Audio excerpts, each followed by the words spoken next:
Donc revenons à Barcola. Merci Habib. Donc effectivement, 6 mois, c'est assez cher. Maintenant, peut-être on voit en lui un génie. Moi, j'avoue que je n'ai pas vu tout ce potentiel, mais peut-être qu'on le verra. Hein. Sur Rongier, à l'époque, je ne pensais pas qu'il serait si fort. Donc peut-être que Barcola est très très fort, et je ne sais pas. Donc on est sur un gros transfert pour un joueur qui quitte Lyon. Il ne le voulait plus visiblement être. Je pense quand même que le rôle de son agent en chef, parce qu'il y a un autre agent au milieu des deux. Il y a quelqu'un qui travaille pour Georges Mendes, Francis Laurent. Voilà, qui est entre Mendes et lui, donc qui s'occupe du joueur, on va dire, au quotidien. Je pense que tout le monde avait intérêt à ce qu'il parte. C'est assez rare que les Lyonnais, aussi vite, à peine sortis de l'académie Ligue 1, immédiatement fassent l'objet d'un gros transfert. Lyon, ancienne époque, ça. Donc certains avaient peut-être intérêt à ce qu'il sorte vite. Je suis persuadé que Jean-Michel Aulas ne l'aurait pas fait sortir. Bon. Je suis persuadé. Oui. Alors Lyon, ancienne époque, ça marche pas comme ça. Il avait une autonomie martiale, hein, Jean-Michel Aulas. Il y a eu des cas, il y a eu aussi sous son air des jeunes vendus très très prématurément. Hein. En tout cas, c'était pas lui qu'on attendait. À l'époque, le transfert de Martial à Monaco sauve la mise de Lyon, hein, qui était totalement. Mais Jean-Michel Aulas avait une particularité quand il était président de l'Olympique Lyonnais et que l'Olympique Lyonnais roulait sur le championnat de France. C'est qu'il achetait beaucoup français. Oui, mais ça, il y a 15 ans. Non, mais là, c'est vieux, Franck. Il y a 15 ans. Ouais, mais il avait cette particularité. Année 2000. Hein. Oui, mais il avait cette particularité. Donc, il pouvait aussi... Et il achetait les meilleurs joueurs français. Il achetait beaucoup à Lille. Il avait cette particularité. Il achetait partout. Il achetait des joueurs partout. Mais bon, aujourd'hui, c'est pas Barcola qu'on attendait...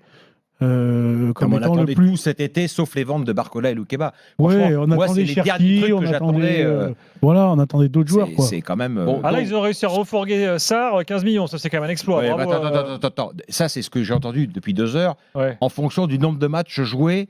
Option d'achat obligatoire. Non, elle est obligatoire en fonction du nombre de matchs joués par le dénommé Sarr à Wolfsburg. On verra le nombre de matchs qu'il va jouer à Wolfsburg. Moi, je voulais dire pour finir ma phrase. C'est qu'il vient pour cette somme-là. Daniel ne peut pas en placer une, c'est rare. C'est un exploit. Et pour être quoi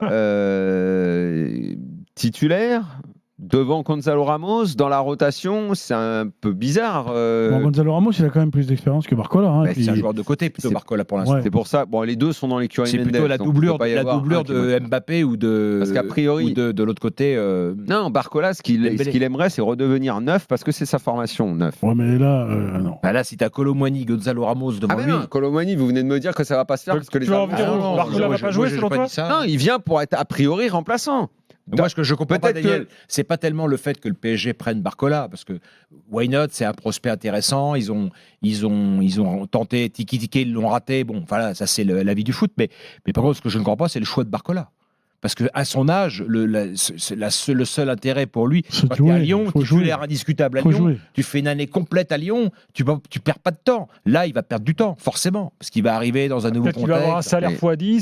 Ça, c'est sûr. Non, mais ça, c'est sûr. Je pense que c'est pour ça mais il y a tellement de jeunes qui font x10 et qui disparaissent des radars. On en revient à ce qui va faire l'objet de notre discussion. Je sais pas, je viens de voir Colin Dagba qui va signer à Auxerre. Colin Dagba, tout le monde pensait que c'était un super latéral, machin. Il finit à Auxerre. Parce qu'il a un salaire trop important pour partir ailleurs. C'est un autre débat, Franck, c'est qu'un jeune issu du PSG, c'est toute l'appréhension qu'on pouvait avoir sur le cas Warren Zaïre-Emery, même si match après match, on se dit que les doutes quand même se lèvent les uns après les autres. C'est que quand un joueur est issu du PSG, on le voit très vite, très beau. Et c'est vrai qu'il y a quand même beaucoup qui, malheureusement pour eux, terminent dans des parcours lambda. Et quand Dagba passe de PSG à Auxerre, ceux qui fréquentent le camp des loges depuis longtemps, comme je le fais souvent le week-end, savaient que Warren Zaïre-Emery allait être un joueur exceptionnel. D'accord.